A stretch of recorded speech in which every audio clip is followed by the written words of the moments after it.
Hi, Tyler. How are you?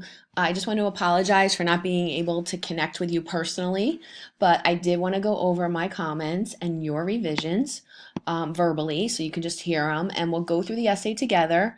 And then if you have any more questions or concerns later today or tonight, why don't you FaceTime me? Okay, your mom has my number.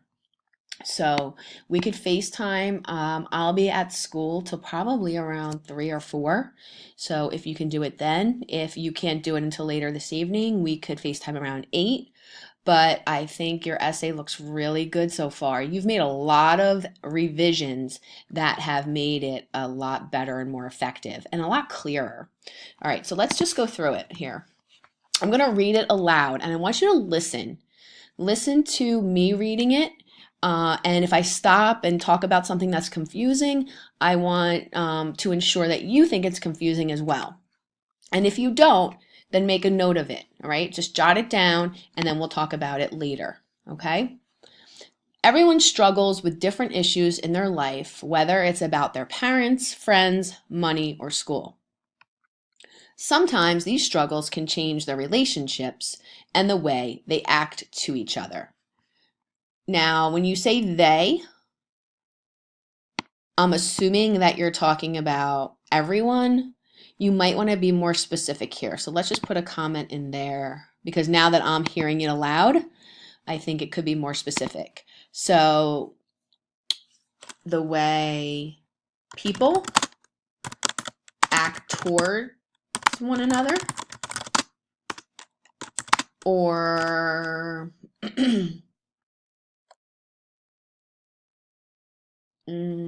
react to one another. It's up to you, but I would just make that more specific so it makes for a more interesting read.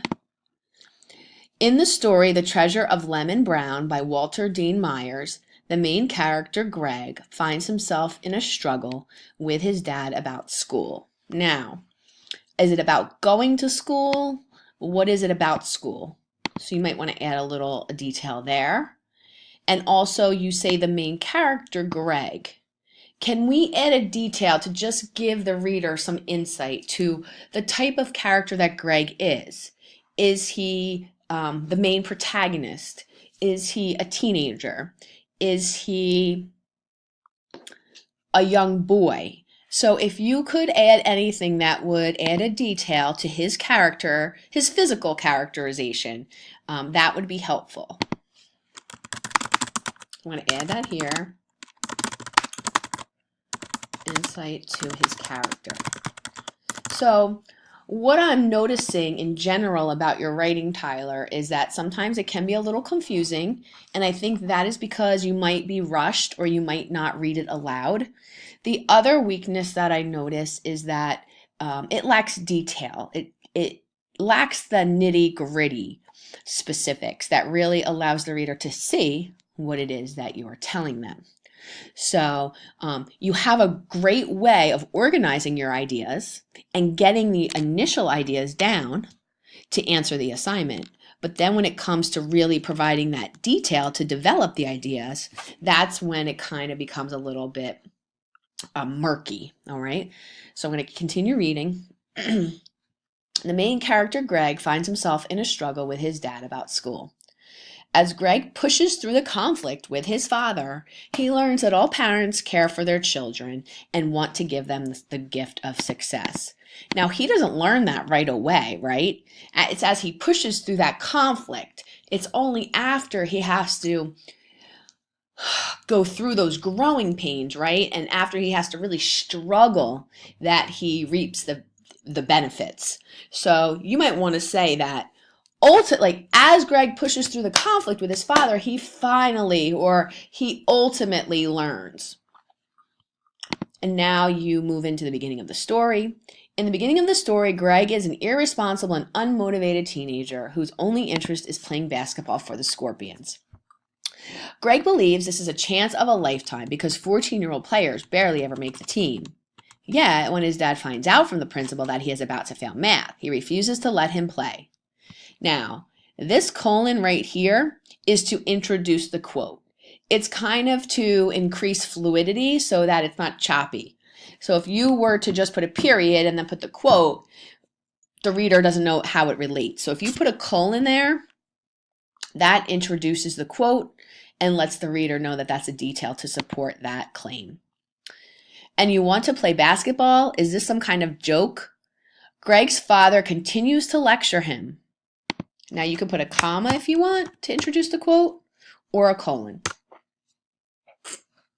A lot of times you use a colon when you use a sentence to introduce a quote. If I had half the chances you have, these words are like little stop signs for the reader to think. If the reader thinks hard enough, he or she might notice that there is additional meaning to the statement. Now, is this quote by Greg's father to get the reader to think, or do these words actually get Greg to think? So think about that. You might want to change your words there. If the reader thinks hard enough, he or she might notice that there is additional meaning to the learning. This is a little confusing. I'm sorry, that there is additional meaning to the statement. These statements are clues that his dad wishes that he would take advantage of learning. 2 days later, Greg still has 3 words stuck in his head. This shows the reader that he took the words to heart. So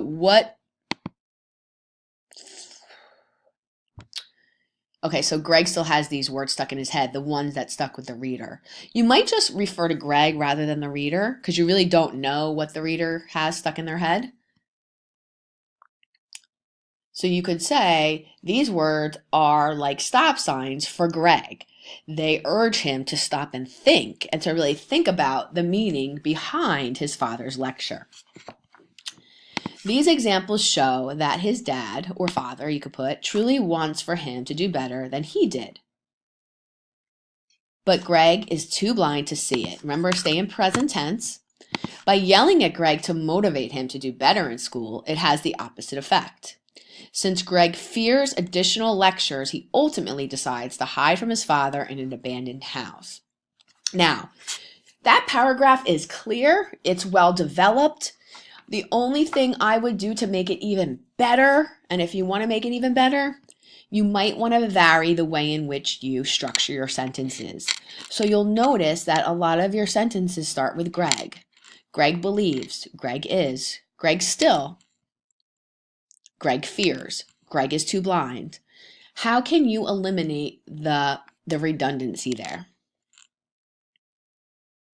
Well, we could combine some sentences. We could use a pronoun. We could eliminate a sentence. So we could say maybe, by yelling at Greg to motivate him to do better in school, it has the opposite effect.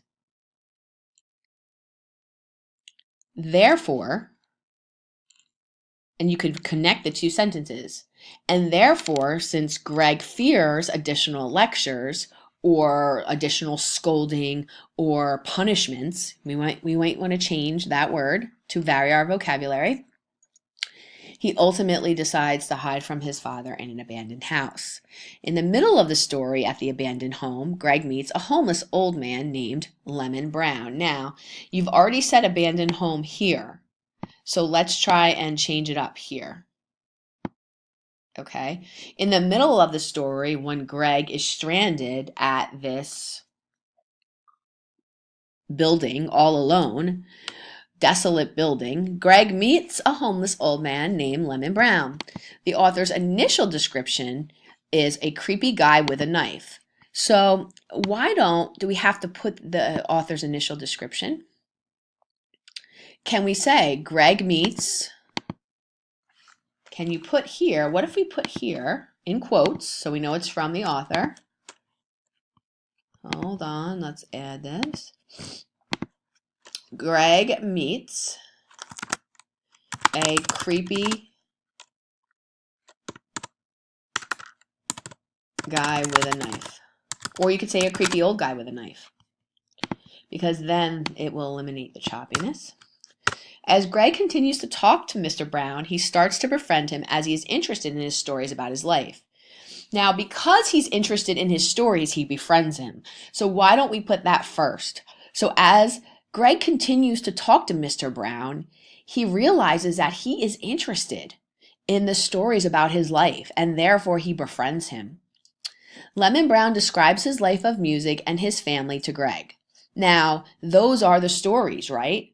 So let's put all this information together. As Greg continues to talk to Mr. Brown, he becomes interested in his stories about music and his family, and he realizes how much family means to him. At one point, Mr. Brown talks about his son and how he went off to war, and then how his wife passed away. These are the stories, right, that serve to help Greg start to want to befriend Lemon Brown, right? And that once these things happened to Lemon Brown, he began to feel like it was not worthwhile putting in the effort. We need a transition here.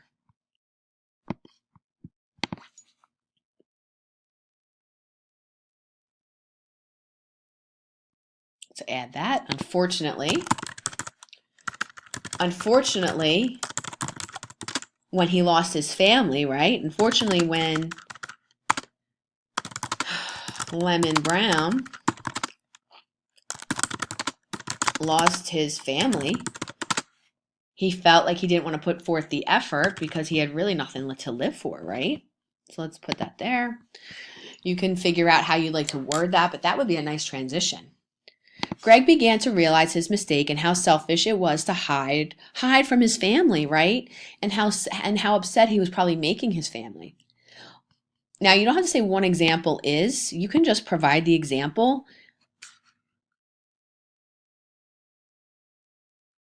So let's get rid of that.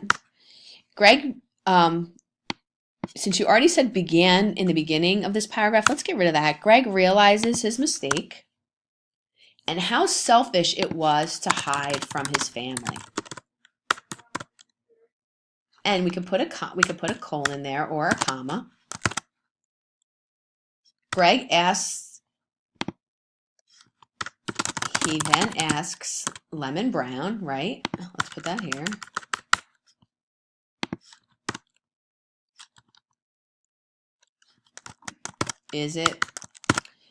Is that really worth fighting for?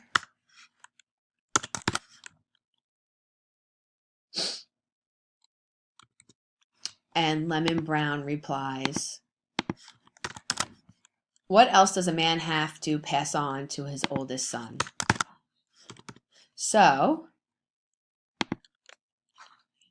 showing that his gift was to die for. I'm not sure what you mean right there. What else does a man have to pass on to his oldest son? Showing that his gift was to die for. If you can tell me what you mean there, I can help you with a revision.